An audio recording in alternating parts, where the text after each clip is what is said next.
Makabansa 2, Quarter 2, Week 8, Day 3.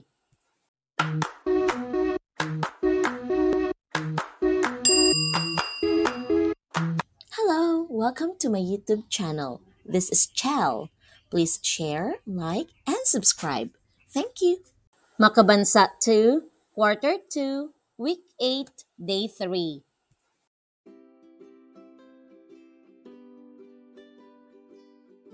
Mga kasanayang pampagkatuto na pahahalagahan ang kultura, material at di material ng kinabibilangang komunidad.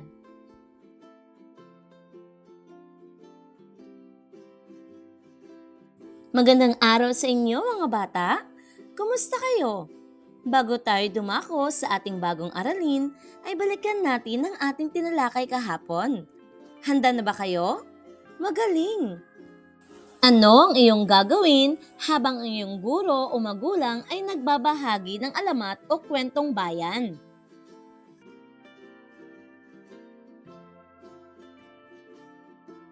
Ang layunin ng ating aralin ay natutukoy ang mga paraan na nagpapakita ng pagpapahalaga sa kulturang di material katulad ng musika at nakaaawit na isang tradisyonal na awitin.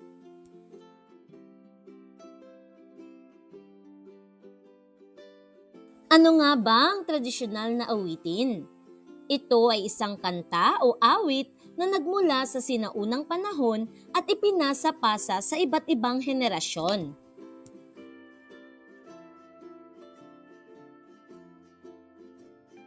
Magpatugtog o umawit ng mga tradisyonal na awitin o awiting pambata na alam ng mag-aaral.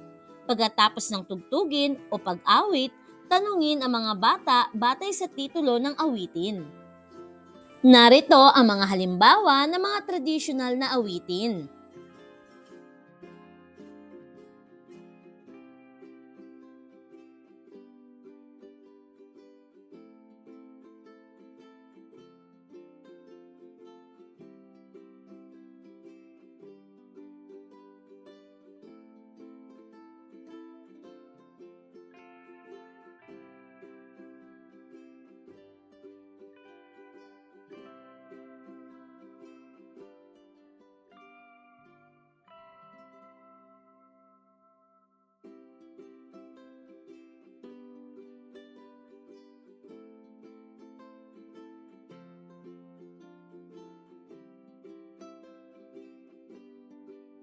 Mga bata, ano-ano ang awitin na inyong kinanta o napakinggan?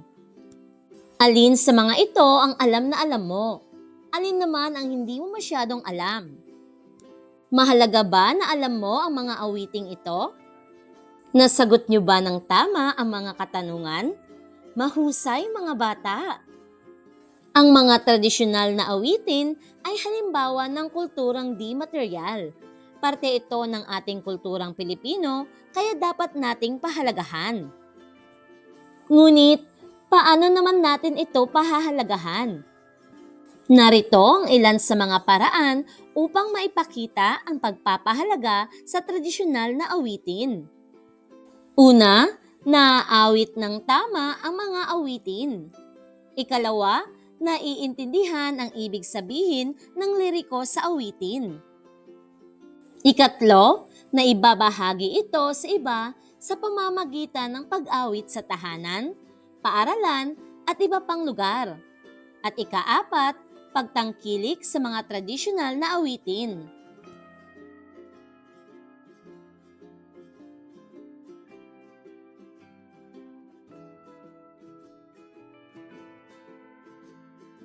Sa pagkakataong ito, hahatiin ko kayo sa 4 na grupo. Bibigyan ko ang bawat grupo ng isang tradisyonal na awitin. At bibigyan ko rin kayo ng oras para sa pag-ensayo sa inyong aawitin. Handa na ba kayo? Magaling!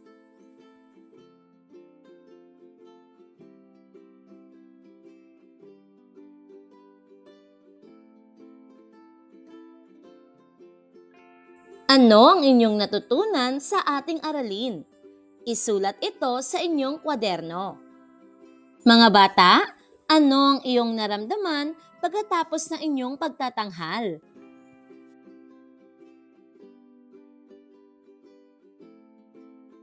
Narito ang rubrics bilang batayan sa pagtataya ng pagtatanghal ng mga mag-aaral. Mga kategorya: boses at tinig, pagpapahayag, pagkakaisa ng grupo, at pagkumpas at tempo. Ngayon mga bata, dito nagtatapos ang ating aralin. Nawa po ay mayroon kayong natutunan sa araw na ito. Salamat! Bye!